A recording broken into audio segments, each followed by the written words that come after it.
Good morning friends. നമ്മുടെ exercise നല്ല വെയിലായി. നേരത്തെ പുലരുന്നുണ്ടെന്ന് തോന്നുന്നു.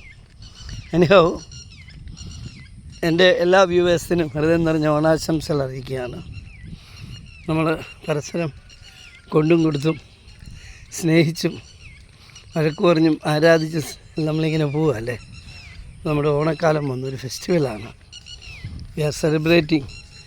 എവിടെ മലയാളം ഉണ്ടോ അവിടെയെല്ലാം നമ്മൾ സെലിബ്രേഷൻ ഉണ്ടല്ലേ. എസ്പെഷ്യലി മിഡിൽ ഈസ്റ്റ്, യൂറോപ്പിലൊക്കെ ഇവിടുത്തേലും ഭയങ്കര സ്ട്രോങ് ആയിട്ടാണ് ഈ ആഘോഷം. എല്ലാവർക്കും ആഘോഷമുണ്ട്. US-ലൊക്കെയാണ് അവരുടെ ഇൻഡിപെൻഡൻറ്റ് ഡേ ഒരു ജൂലൈ 4th ഒരു ഭയങ്കര ആഘോഷമാണ്. അപ്പം ഇവിടെ കേരളത്തിൽ നമ്മൾ ഓണാഘോഷി.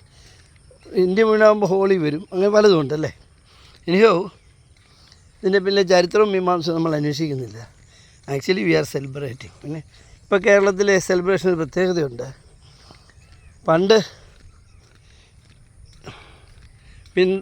പിന്തള്ളപ്പെട്ടിടുന്ന ആളുകൾ ഓണത്തിൽ ആഘോഷിക്കുമെങ്കിൽ ഇന്നിപ്പം കേരളം മുഴുവൻ ഓണാഘോഷിക്കുക അല്ലേ. എല്ലാവരും അടിപൊളിയായിട്ട് ഹാപ്പി ആയിട്ട് സെലിബ്രേറ്റിംഗ്. അത് ആർക്കും ഒരു ദാരിദ്ര്യമൊന്നും കേരളത്തിലില്ല. കേരളത്തിലെ ദാരിദ്ര്യമൊക്കെ പോയി വലിയ താമസമില്ലാതെ ഇതൊരു ഡെവലപ്ഡ് സ്റ്റേറ്റായിട്ട് പ്രഖ്യാപിക്കാൻ കഴിഞ്ഞേക്കുമെന്ന് എനിക്ക് തോന്നുന്നു. ഇപ്പം തന്നെ അതിദരിദ്രർ ഇല്ലാത്ത ജില്ലയായി കോട്ടയം ജില്ല പ്രഖ്യാപിച്ചു. മറ്റ് ജില്ലകൾ വരുന്നു, സംസ്ഥാനം വരുന്നു. പിന്നെ ഭവനമില്ലാത്തവരെപ്പോഴും ഉണ്ടായി. പുതിയ യൂത്തുകളിലും പുതിയ ഫാമിലുണ്ട്. അതെല്ലാം ഞാൻ പറഞ്ഞത്. നിലവിൽ ഭവനമില്ലാത്തവരെ എറാഡിക്കേറ്റ് ചെയ്ത് കൺട്രോൾ ചെയ്ത് അത് ലോകത്തൊരു പക്ഷേ ആദ്യത്തെ സംരംഭമാകാം. കാരണം വിദേശത്തൊക്കെ ചെല്ലുമ്പോൾ അവിടെയും ധാരാളം ഹോംലെസ് ഉണ്ട്. ഭയങ്കര അടിച്ചുപൊളിയും ജീവിതം, ലോണെടുത്ത് വീട് വാങ്ങി കഴിഞ്ഞിട്ട് പെട്ടെന്ന് ജോലി പോകുമ്പോൾ അവരിതെല്ലാം കൊണ്ട് സാധനങ്ങളെല്ലാം നമ്മുടെ മുണ്ടുമുറി എന്നൊക്കെ പറയാം, മുണ്ടുമുറി സാധനം എല്ലാം കൊണ്ട് ഇവിടെ സ്റ്റോറേജ് ഹൗസിലേൽപ്പിച്ചിട്ട് പയ്യെ തെരുവിലിറങ്ങും. അത് പണക്കാരനും പാവപ്പെട്ടവനും ഇറങ്ങുന്നുണ്ട്. പിന്നെ കൂടുതലും ഡ്രഗ് അഡിക്റ്റുകൾ, മടിയന്മാരൊക്കെയാണ് കൂടുതൽ. പക്ഷേ എല്ലാവരും വരും. ബിസിനസ് പൊളിയുന്ന ധനികരും വരുന്നുണ്ട്. എനിഹോ, നമ്മുടെ ഈ ഓണത്തിന് എൻ്റെ എല്ലാ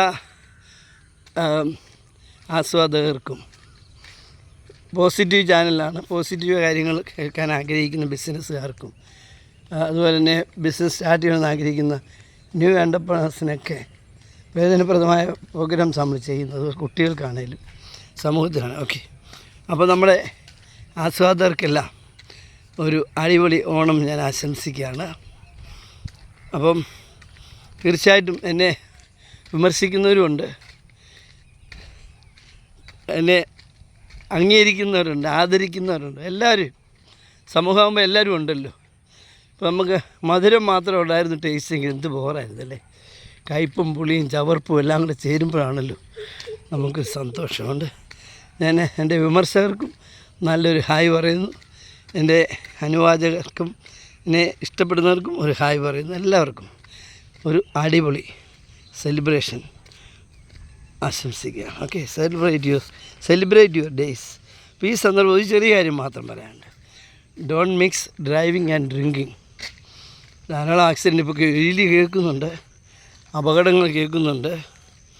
നമ്മൾ കഴിവതും മദ്യപിച്ച് വാഹനം ഓടിക്കുക. കഴിവതും ഈ ഓണക്കാലത്ത് തിരക്കിനിടെ വണ്ടി എടുക്കാതിരിക്കുക. കാരണം എല്ലാ വീരന്മാരും വണ്ടിയായിട്ട് റോഡിലിറങ്ങിയിരിക്കുക. റോഡെല്ലാം കൺജസ്റ്റഡാണ്, ട്രാഫിക് പ്രോബ്ലമാണ്. പിന്നെ അവധി കിട്ടിയ ആളുകൾ വീട്ടിലേക്ക് പോകുന്ന തിരക്കുണ്ട്. ഇപ്പം വാഹനം ഓടിക്കാതിരിക്കും നല്ലത്. അതുപോലെ തന്നെ ടൂറിസ്റ്റ് പരിപാടിക്ക് പോകാതിരിക്കും നല്ലത്. കാരണം എല്ലാ ടൂറിസ്റ്റ് കേന്ദ്രവും ഫുള്ളാണ്. അപ്പോൾ നമുക്ക് ഒന്ന് വെയിറ്റ് ചെയ്യാം. ഇപ്പം നമ്മൾ ഫാമിലിയായിട്ട് വീട്ടിൽ കൂടുക, കുടുംബക്കാരെയും ബന്ധുക്കളെയും സന്ദർശിക്കുക, അങ്ങനെയൊക്കെ ചെയ്യുന്നതായിരിക്കും നല്ലത്. അനുഭവം കൊണ്ടാണ് ഈ ആവശ്യം ഞാനുമൊക്കെ ഒത്തിരി പോകുന്നുണ്ട്. അപ്പോൾ ഒരു ഹോട്ടൽ മുറി പോലും കിട്ടാതെ വിഷമിക്കുന്നത്.